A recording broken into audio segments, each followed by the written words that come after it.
কাঁচা আমগুলো ফুরিয়ে যাওয়ার আগে একবার এইভাবে আমসত্ত্বগুলো বানিয়ে নিতে পারেন। এটাকে বানিয়ে সারা বছর ধরে সংরক্ষণ করে খেতে পারেন। এটা খেতে ভীষণই টেস্টি হয়। তাছাড়া আজকের এই রেসিপিটি মোটামুটি বলতে পারেন 1 দিনের রোদে কিন্তু শুকিয়ে যাবে, বেশি সময় লাগবে না। আর এর কালারটা দেখুন, তো যেভাবে আমি দেখিয়েছি এভাবে বানালে কিন্তু এভাবে কালারটাও আসবে, দেখতে দারুণ লাগবে, খেতে টেস্টি হবে। তো আশা করি আপনাদের সবারই ভালো লাগবে। রেসিপিটি প্রথম থেকে শেষ পর্যন্ত দেখবেন। যদি ভালো লাগে সেটা কমেন্টে জানাবেন, সাথে সাথে ভিডিওতে একটা লাইক দিয়ে চ্যানেলটিকে সাবস্ক্রাইব করে নেবেন। পাশে থাকা যে বেল আইকনটা থাকবে ওটাতে প্রেস করতে ভুলবেন না।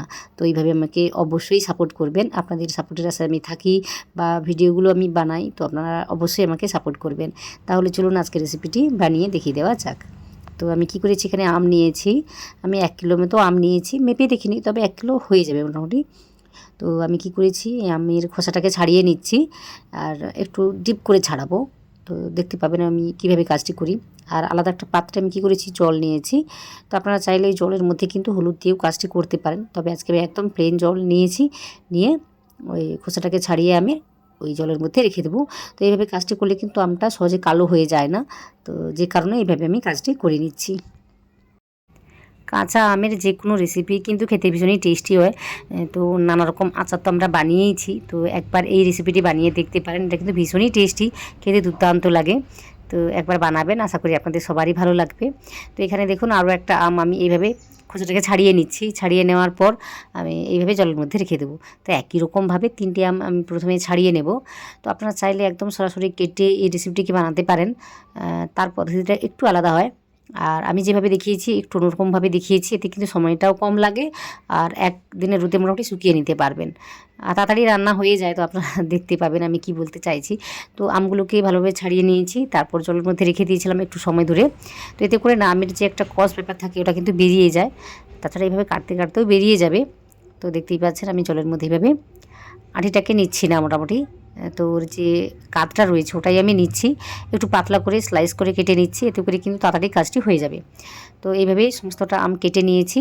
তারপরে এই আঁঠুগুলোকে আমি ফেলে দেবো, বা গাড় যা কিছু বলতে পারেন, ওইগুলো ফেলে দিচ্ছি আর কাতটাকে আমি নিয়েছি। তারপর এখানে দেখুন একটা কড়াই বসিয়ে দিয়েছি। বসিয়ে দেওয়ার পর ওই আমগুলোকে ভালোভাবে ধুয়ে নিয়েছি। ধুয়ে নেওয়ার পর কড়াইতে দিয়ে দিচ্ছি। দেওয়ার পর এতে কিছু উপকরণ আমি দেব। বলতে এখানে আমি দিয়েছি লবণ আর জল। তো এখানে জলটা দিয়েছি আমি 1 কাপ। তো বেশি দেওয়া যাবে না, অল্প করে দিয়েছি, 1 কাপ দিয়েছি, কারণ এই আম থেকে কিন্তু জলটা বেরোবে, তো যে কারণে। তারপর দিয়েছি লবণ, পরিমাণটা বুঝে শুনেই দিচ্ছি, তাছাড়া আমি পরে ইউজ করব, তো আপনারা দেখতে পাবেন। তো এটাকে আমি ঢেকে রান্না করে নেব 10 মিনিটের জন্য।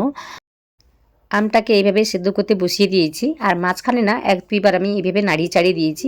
মোটামুটি 10 মিনিটের জন্য রান্না করে নিলে কিন্তু আমটি একদম সফট হয়ে যায়। তো আপনারা দেখতে পাবেন। তো এখন মাঝখানে আমি একবার নাড়িয়ে দিচ্ছি, ওই যে বললাম এভাবে অবশ্যই নাড়িয়ে চাড়িয়ে দিতে হবে, নাহলে কিন্তু নিচে লেগে যায় বা পুড়ে যায় আমটা বলতে পারেন, তখন কিন্তু খেতে অতটাও ভালো লাগে না, একটা পোড়া গন্ধ থেকে যায়। তো যে কারণে একবার আমি এইভাবে নাড়িয়ে চাড়িয়ে দিয়েছি। তো 10 মিনিট পরে দেখুন আমটা কিন্তু অনেকটাই গলে গিয়েছে বা সফট হয়ে গিয়েছে। তো এইভাবে হলেই কিন্তু হবে। তো এখন আমি কি করব, একটু ম্যাশ করে দিচ্ছি, এতে করে কিন্তু কাজটি করতে আমার সুবিধা হবে। যেহেতু গরম রয়েছে তাই একটু ম্যাশ করে দিচ্ছি, আর সহজেই হয়ে যায়, আপনারা দেখতেই পাচ্ছেন এইভাবে কিন্তু ম্যাশ হয়ে গিয়েছে। তো এখন আমি কি করব, এই ফ্লেমটাকে আমি বন্ধ করে দেবো। বন্ধ করে দিয়ে আমি একটু ঠান্ডা করে নিচ্ছি। তো ঠান্ডা করে নেওয়ার পর আমি এইভাবে একটা ছাঁকনি দিয়ে ছেঁকে নিচ্ছি। এর পাল্পটাকে সুন্দরভাবে ছেঁকে নেওয়ার জন্য এইভাবে কাজটি করেছি, বা মসৃণভাবে পেস্টটাকে পেয়ে যাব, যে কারণে এইভাবে আমি কাজটি করেছি। আপনারা চাইলে এটাকে মিক্সচার মেশিনে ঘুরিয়ে নিতে পারেন, এতে করে সেভাবে আর কিছু অসুবিধা হয় না। তো এইভাবে একটু ছেঁকে নিলে কী হয়, যদি কোনো কিছু এক্সট্রা কিছু পার্ট থেকে থাকে, আঁঠির যে কোনো পার্ট, তো ওটা কিন্তু এভাবে ছাঁকা হয়ে যায়। তো আপনারা দেখতে পাবেন। তো এইভাবে আমি কাজটি করে নিচ্ছি, তারপর দেখাচ্ছি দেখুন। তো এই নোংরাটা বেরিয়েছে, নোংরা কিছুই না, তো মোটামুটি এক্সট্রা অংশটা এটাই বেরিয়েছে, তো ওটাকে আমি ফেলে দিয়েছি। আর পিছন থেকে এই অংশটা আমি নিয়ে নিচ্ছি, একদম মসৃণভাবে কাতটা বেরিয়েছে। তো এইভাবে হলেই কিন্তু কাজটি হয়ে যাবে। তো দেখতেই পাচ্ছেন কতটা কাত বেরিয়েছে। তো এইভাবে এটাকে বের করে নিয়েছি। তারপর ওই দিকে কী করেছি, কড়াইটা বসিয়ে রেখেছি। তো এই কড়াইতে আমি দিয়েছি 2 কাপ চিনি গুঁড়ো। তো বলতে পারেন 1.5 কাপ চিনিকে আমি ঘুরিয়ে নিয়েছিলাম, তো ওটাই আমি দিচ্ছি। তো গুঁড়ো করা ছিল বলেই আমি ওটা নিয়েছি, বলতে পারেন 1.5 কাপ চিনি নিয়ে তারপর ওতে আমি দিয়েছি দিয়েছি বলতে এটাকে এইভাবে না আমি একটু মেলে দিয়েছি, কারণ এটাকে না আমি একটু ক্যারামাইলভাবে তৈরি করে নেব, এতে করে কিন্তু কালারটা খুব সুন্দরভাবে চলে আসবে। তো অল্প করে জল দিয়েছি, জল দিয়ে না এভাবে মিশিয়ে নিয়েছি। মিশিয়ে নেওয়ার পর একদম লো টু মিডিয়াম যেটা বলে ঠিক সেই ফ্লেমে রেখেই আমি কাজটি করব। একদম হালকা ফ্লেমে কাজটি করলে পুড়ে যায় না, নিচে লেগে যায় না। তো বুঝে শুনে কাজটি করে নেবেন। যদি দেখেন যে একদম আঁচটা হালকা হয়ে আছে তখন একটু বাড়িয়ে দেবেন, বা যদি দেখেন একটু বেশি ফুটতে শুরু করেছে তখন একটু কমিয়ে দেবেন। তো বুঝে শুনে কাজটি করলেই হয়ে যায়। তো একটু সময় লাগবে ঠিকই, কিন্তু কাজটি তাড়াতাড়ি হয়ে যাবে, আপনারা দেখতে পাবেন। তো এইভাবে মোটামুটি চিনিটাকে গলিয়ে নিয়েছি, তাছাড়া কালারটা সুন্দরভাবে চলে এসছে। তো একটু সময় নিয়ে ফুটিয়ে নিলেই কিন্তু কালারটা চলে আসে। তারপর আরও আমি 1 থেকে 2 চামচের মতো জলটাকে দিয়ে এইভাবে মিশিয়ে নিচ্ছি। এইভাবে মিশিয়ে নিলে কিন্তু কালারটা আরও ভালোভাবে চলে আসে, আমি এটা দেখেছি। তো যে কারণে আমি একটু জল দিয়েছি। আপনারা চাইলে সরাসরি আমের কাতটাকে দিয়েও কাজটি করতে পারেন, তবে আমি একটু জল দিয়ে কাজটি করেছি এই রঙটাকে ভালোভাবে নিয়ে আসার জন্য, বা বলতে পারেন এই চিনিটাকে গলিয়ে নেওয়ার জন্য। তো সব কিছু বলতে জলটাকে দিয়ে ভালোভাবে মিশিয়ে নেওয়ার পর তারপরে এখানে আমি দেখুন আমের কাতটাকে দিচ্ছি। তো এইভাবে কাজটি করলে কিন্তু সহজেই কাজটি হয়ে যায়, অল্প সময়ের মধ্যেই হয়ে যায়। তো আপনারা দেখতে পাবেন খুব তাড়াতাড়ি কিন্তু এটা গাঢ় হয়ে আসে। তো এইভাবে এই জন্য আমি কাজটি করে নিয়েছি। এটাকে দিয়ে ভালোভাবে মিশিয়ে নিতে হবে। আর এই সময় কিন্তু গ্যাসের ফ্লেমটাকে একদমই লো রাখতে হবে। তো আমি কি করেছি, মিডিয়াম রেখে দিয়েছিলাম, তো যে কারণে এইভাবে ফুটতে শুরু করেছে বা চারিদিকে ছিটকে ছিটকে পড়ছে। তো একটু সাবধানে কাজটিকে করে নিতে হবে। তো ভালোভাবে মিশিয়ে নিয়েছি, দেখতেই পাচ্ছেন। তো মিশিয়ে নেওয়ার পর আপনারা দেখতেই পাবেন অল্প সময়ের মধ্যেই কিন্তু এটা ঘন হয়ে আসবে। তাই আমি এইভাবে কাজটি করে নিয়েছি। তো দেখুন অনেকটাই কিন্তু ঘন হয়ে গিয়েছে। তো এইভাবে অবশ্যই আর সবসময় নাড়ি চাড়িয়ে কাজটি করে নিতে হবে, এতে করে কিন্তু নিচে লেগে যায় না, না হলে কিন্তু নিচে লেগে যায়, পোড়া পোড়া পোড়া গন্ধটা থেকে যায়। তো ওটা মাথায় রাখবেন। তো এখানে একটু বিট লবণ, তারপর ভাজা জিরের গুঁড়ো আর একটু দারুচিনির গুঁড়ো আমি দিয়েছি, একই সঙ্গেই আমি রেখেছি। আমি অল্প অল্প করে দিয়েছি। এই দারুচিনির ফ্লেভারটা কিন্তু আমার দারুণ লাগে এই রেসিপির মধ্যে, তাই আমি দিয়েছি। সব শেষে যেটা দিয়েছি আমি ওই গোলমরিচের গুঁড়ো দিয়েছি। তো বেশি কম করে নিতে পারেন, আমি অল্প করেই দিয়েছি। তাছাড়া এই রেসিপির মধ্যে আমি চিলি ফ্লেক্সও মেশাবো, সেটা একটু পরে মেশাবো। কারণ আমার ছেলে আছে, সে খুব ছোটো, তো ঝাল খেতে পারবি না। তো ওটা বুঝে শুনে আমি কাজটি করে নিচ্ছি। প্রথম আমি যেটা বানাবো সেটা ওই প্লেনেই বানাচ্ছি, লঙ্কা ছাড়াই। পরে কিন্তু আমরা যেটা খাবো সেটাতে আমি ওই যে চিলি ফ্লেক্স মেশাবো, আপনারা দেখতে পাবেন।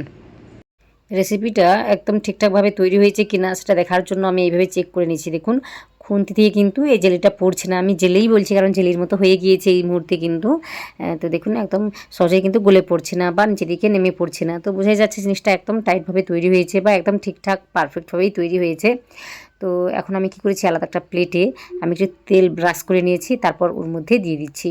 তো অল্প করেই দিচ্ছি, তাছাড়া জায়গাটা ভীষণই ছোটো, তো যে কারণে অল্প করেই আমি দিচ্ছি। দিয়ে না আমি এখানে একটা পাঁপড় বা আমসত্ত্ব আমি তৈরি করে নেব বা শেপটাকে দিয়ে দেবো। তো এইভাবে একটু ছড়িয়ে দিতে হবে, হালকা হাতে ছড়িয়ে দিলেই কিন্তু হয়ে যায়। তো দেখতেই পাচ্ছেন এইভাবে কিন্তু কাজটি হয়ে যাবে। তো এই প্লেটে যতটা ধরবে আমি অতটা দিয়েই কাজটি করে নিচ্ছি। তারপর অন্য একটা থালার মধ্যে আমি বানাবো, কারণ আমি আজকে 1 কিলো আম দিয়ে বানিয়েছি, তো পরিমাণে অনেকটাই হয়েছে। তো আপনারা দেখতে পাবেন। আর ওই থালার মধ্যে যেটা আমি বানাবো সেটার মধ্যে একটু চিলি ফ্লেক্স মেশাবো। তো এইভাবে একটা প্লেনভাবে তৈরি করে নিয়েছি। এটা কিন্তু বাচ্চাদের জন্য ভীষণই ভালো, বাচ্চারা বেশ পছন্দ করে খায়। তো যে কারণে আমি এভাবে লঙ্কাটা না দিয়ে কাজটি করেছি। এখনও কিন্তু ফ্লেমটাকে লো রাখতে হবে। লো রেখে আমি কি করেছি, ওই যে 1 চামচের মতো চিলি ফ্লেক্স দিয়েছি। এটা দিলে কিন্তু বেশ ঝাল ঝাল লাগে, খেতে বেশ ভালোই লাগে, দেখতেও ভালো লাগে। তো যে কারণে আমি এটা দিয়েছি, দিয়ে না ভালোভাবে মিশিয়ে নিয়েছি।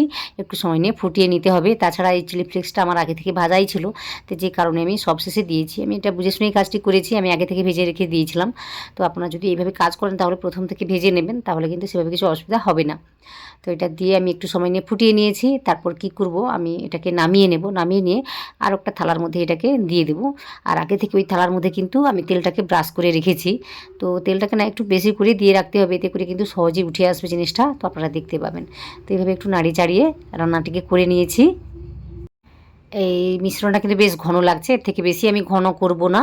তো এটাকে আমি নামিয়ে নিচ্ছি, নামিয়ে ওই থালার মধ্যে দিয়ে দিচ্ছি। তো দেখতেই পাচ্ছেন কীভাবে দেখতে হয়েছে জিনিসটা, আর কালারটা দেখুন কত সুন্দরভাবে এসেছে। তো আমি যেভাবে বানিয়েছি ওইভাবে বানালে কিন্তু কালারটা এত সুন্দরভাবে চলে আসবে। তো আপনারা দেখতে পাবেন এটা শুকনো হওয়ার পর কিন্তু কত সুন্দর কালারটা চলে আসবে, সেটা আপনারা পরেই বুঝতে পারবেন। তো এইভাবে মোটামুটি পুরোটাই আমি নিয়ে নিচ্ছি। নেওয়ার পর একই রকমভাবে ছড়িয়ে দেবো। আর এটা কিন্তু খুব তাড়াতাড়ি জমে যায় না, একটু সময় তো লাগে। তো যে কারণে আমি পুরোটাই নিয়ে নিচ্ছি, নিয়ে নেওয়ার পর এইভাবে কাজটি করে নিচ্ছি। তো দেখতেই পাচ্ছেন কীভাবে কাজটি হচ্ছে। তো এইভাবে কিন্তু সহজেই তৈরি করে নেওয়া যায়, আর এটা ভীষণই টেস্টি রেসিপি। তো এইভাবে বানিয়ে না এটাকে রোদে তো অবশ্যই দিতে হবে, ভালোভাবে শুকনো করে নেওয়ার পর কিন্তু আপনারা 1 বছরের বেশি কিন্তু স্টোর করে রেখে দিতে পারেন। খেতে বেশ দুর্দান্ত লাগে, তো যে কারণে বলছিলাম। তো এইভাবে দেখুন আমি ছড়িয়ে নিয়েছি, আর এটাকে না আমি কী করবো, রোদের মধ্যে রেখে দেবো। একই রকমভাবে আমি তৈরি করে নিয়েছি, মোটামুটি একটা প্লেটে আর একটা থালার মধ্যে বানিয়েছি।